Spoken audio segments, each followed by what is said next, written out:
So we need to think about how can we, as we think about vocation is also, for many, also about acquiring a meaningful living wage over time that's sustainable. Important issue. So as we went across the country, or continue to do that, this survey reflected 4 broad domains, and these are the domains. The first was service planning and evaluation. So how well are vocational service organizations, how well have they planned and evaluated their services? The second area was how well is the organization able to meet the vocational needs of people with autism? So it's really about the capacity of the organization. And I should just say that's given their level of resources within the organization. So they're not answering more broadly, in terms of meeting the breadth of need in their community, but how well are they doing as an organization? Thirdly, enhancing system capacity, which is how well does the organization support the broader systems of adult-based services in ASD? So how much are they contributing to the breadth of work that needs to be done in effectively supporting and being there for folks in our communities? And lastly, community capacity, which is really looking at how it's taking the gaze off their organization and rather on the community at large. So we're saying, how well does your region or municipality meet the vocational needs of individuals with autism? And we define that as in a planned, coordinated, theoretically grounded way. So just a quick slide, and I think the trends are really what's interesting. What we did was collapse agree and strongly agree on one side of the Likert scale, and we collapsed the disagree and strongly disagree. So when you look at these tables, those 4 categories, service planning and evaluation, so how well they're doing service and evaluating that service in their organization. Let's go down to the left here. Their organizational capacity and so that's how well they're doing in terms of meeting the need of folks on the spectrum. And lastly, systems capacity, so how well they're contributing to the broader spectrum of resources. If you look at the trends, all 3 tend to score quite high, that service providers tend to agree or strongly agree that they're doing quite well in those areas. Now, when we've presented this in our Delphis, family members are saying, really? Really? What I think is telling is that when we get to the community capacity, remember that was how well are we doing as a region or as a municipality? Look at the shift there. So the degree or strongly disagree vamps up much higher. And I wonder if that is, then the look isn't on my own organization. And I think in fairness, organizations are seeking to do a good job with the resources they are able to cobble. That's kind of the sense that we got from the data. But really, the bottom line is what's happening in the community? What is the net resource available to families? And the data here suggests that actually the resources are far from sufficient to meet the need. So we collected data from families, and here's someone on the spectrum. The problem is, I can do the job well, but I get anxious on the job because I'm comparing myself to other people and I'm analyzing. I don't do the job like other people. I think of Joseph's wonderful presentation just happened, where he talked about some of the differences. I see the power dynamics and the way it treats people, and it gets to me, because I'm passionate about the job, and I don't like it when other people are not passionate about their jobs. It's horrible. I hate it. This is someone who is passionate and clearly had the skills to do the job. But over time, with the other issues that they were facing in the context of the workplace, spiraled downward and had to leave that position, sadly. So what are some of the challenges? Let's start there, and then we'll go to some of the successes. First of all, In terms of vocational success, one of the challenges is the emotional, psychological challenges that individuals on the spectrum grapple with. So issues of anxiety, workplace anxiety, mental health issues, and often a lack of infrastructure of support around addressing some of those issues. The question is, if we could address those better, would we avoid the sad story we just heard about, that people need to step out of vocational productivity because the other issues are not being addressed well? As things spiral, lack of self-confidence, self-esteem. Some of the challenges are focus and concentration related. So here's a quote from a parent. He, that's the person on the spectrum, can't think about doing 4 things at once. He can focus on one. And can we create jobs where we focus on one and do it well? I think there's lots of examples across the country of where that happens. Study for hours, see patterns, but can't remember. So it reflects a little bit on the presentation that Joseph just shared. Thinking about things in a different way. How do we organize work in a way that is responsive and fits? Environmental processing challenges. So sensory issues are big in terms of what participants spoke to us about. Verbal details, grappling with all the verbiage that comes into places. Time insufficient to process tasks or emotions and situations. So just the demands and the pace of things that come at us. And social relational issues, so the colleagues and the supervisors, the relationships. Someone said to me, work would be great if we didn't have to deal with the people.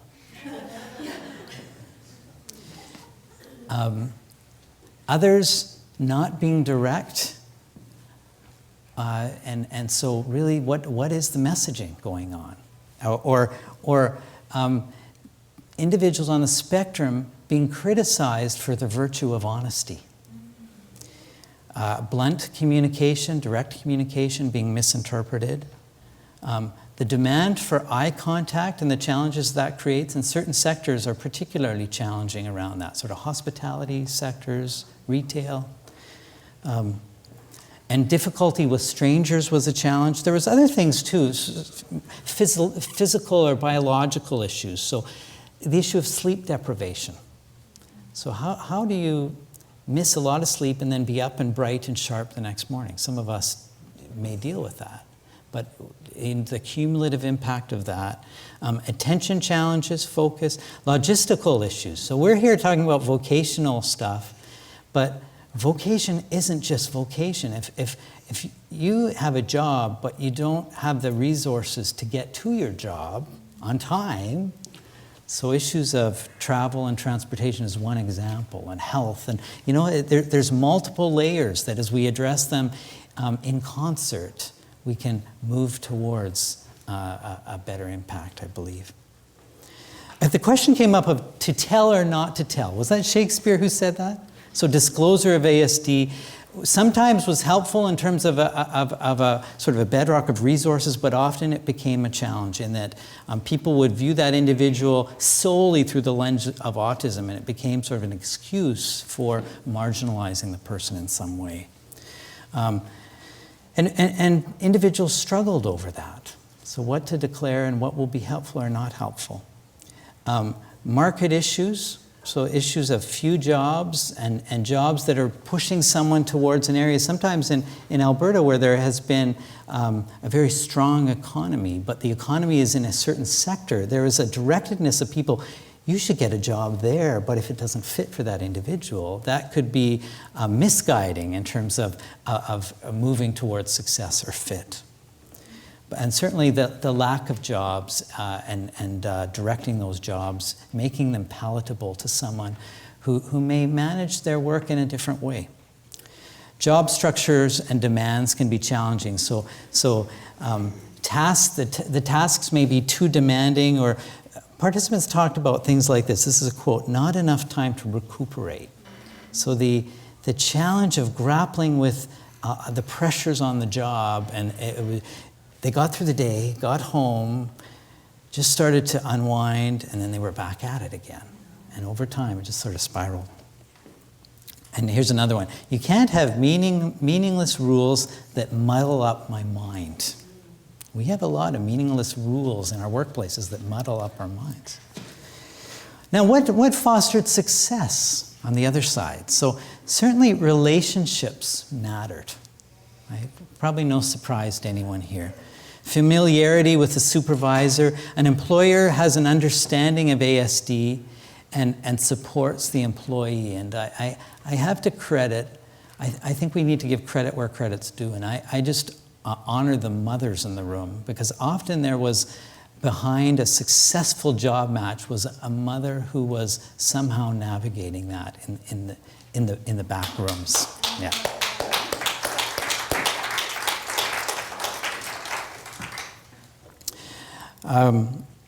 An external navigator or advocate became very important. It was almost like an understanding supervisor, but it's a different form. The job coach model, I think, has some salience and promise as we push it forward and we create good Canadian-made models that work. So an employer who is open to a support person during orientation. So again, it's allowing the space for someone to succeed and to create the scaffolding or the infrastructure that makes it work. A follow-up between job coach and employer in a respectful way, individualized and regular support as needed, and employer letting the job coach attend to moments of challenge or crisis. An intervention to both the individual with ASD and employer. You know, when I started in this, I thought about vocational support as really support for the individual with autism. I've shifted, because I think really where the work happens is also hugely with the employer and with the community, and you'll see that as we move forward. So when it works, there is this affinity, this willingness on the part of the employer to work at it. And fortunately, we've got some increasing good models of success in Canada and elsewhere.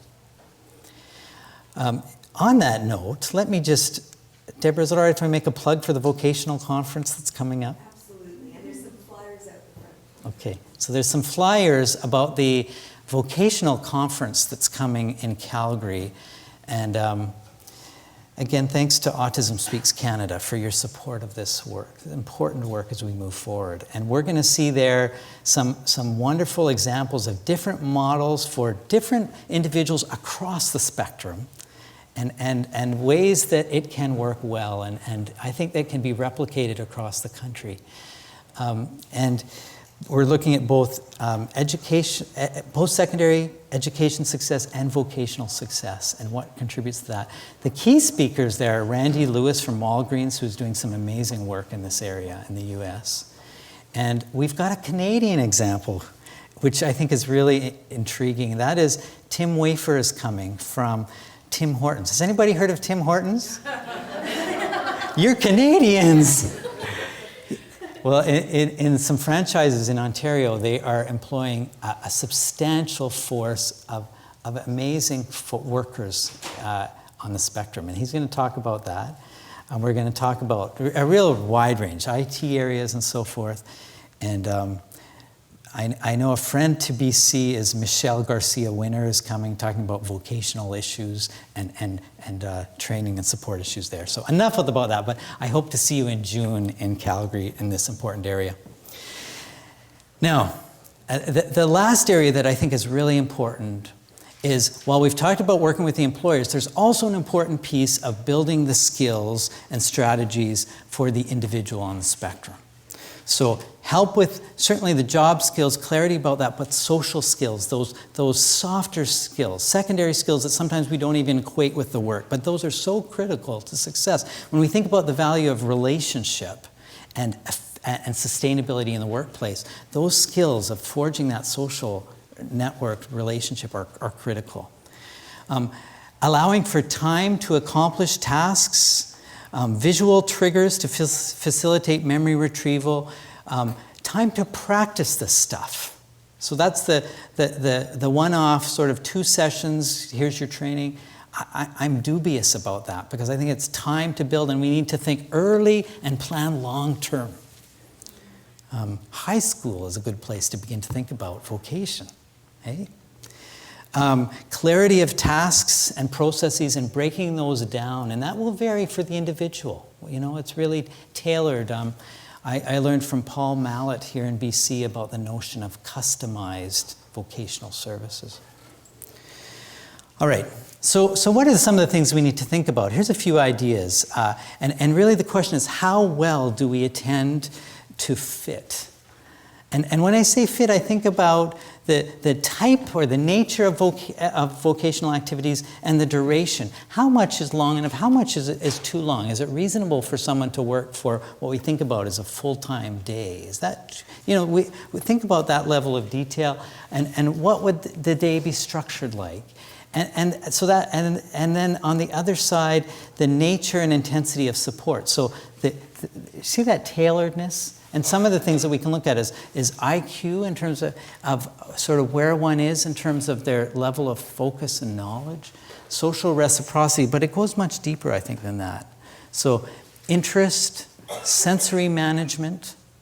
So when we think about these axes, in a sense, of how do we tailor-make the work site to work for the individual? And we might say, is that efficient?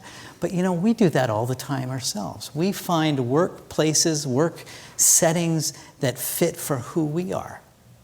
And would we do any less for anyone else? So job skills. This is a busy slide, and I'll be through it quick. But when we think about what goes into job skills, along the trunk of the tree are things like behavior management, social observation and reciprocity, flexibility, hygiene, turn-taking, communication, abstractions, so sort of moving beyond the concrete to thinking about things more generally, and it really reflects then and builds on job-related tasks that are sort of the branches of the tree. So those are things about considering how one is viewed by another. So if I'm very honest and direct, how is that viewed by another? Do I need to think about that? Calibrate that. Dealing with boredom on the job. How many of us have times in our job that there's boring things that we'd rather not do, but what happens if we don't do them? Doing what you don't want to do, social communication, non-literal language. It's a big one. There was an example of an individual, and they were having a meeting, and they said, What do you think about that issue? And the person very honestly said, I don't think about that issue. And they were looking for their thought about that in the moment, but they answered in in an honest but different train of thought related to that issue. So the issue of playing the game. How do we navigate that? Small talk, humor, productivity, all those things. And I think they all speak to some real core issues that we just heard about in our last presentation, about some of the core issues related to autism. So, and I've listed them as theory of mind, cognition, sensory regulation, behavior, impulse, anxiety, communication, executive function. The stuff, the challenge that autism sometimes presents. So what do the data speak to in terms of the facilitators for vocational success? Here's some that really reflect the literature and to some degree our data. Less severe diagnosis, fewer comorbidities, so mental health issues, early speech development. But I want to make the provision that there's lots of examples of people that do not have speech that are very engaged vocationally in their communities. So we have emerging examples, and we're becoming more aware of the examples that exist. Adaptive behavior, increased social skills and employment experience, so early exposure to vocational preparation. Seems like earlier the better within reason. Lots of time to practice and think about it and not get it right, make mistakes.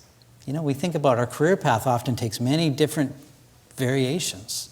And can we make that work and that model be for individuals with autism without it being considered a failure?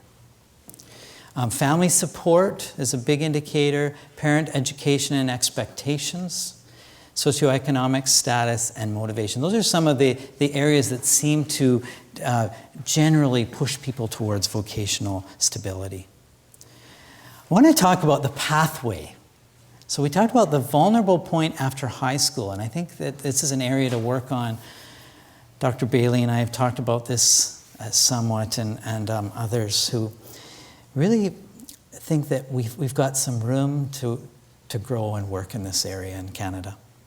Here's an individual who said on the spectrum, I haven't had a chance to figure out what my vocation is. My life hasn't let me up to this point. Isn't that intriguing? And what they were getting at was their life was filled with other things that really was not about vocation. And it begs the question, to what do we think about in planning for lives where we spend most of our time? That is in adulthood.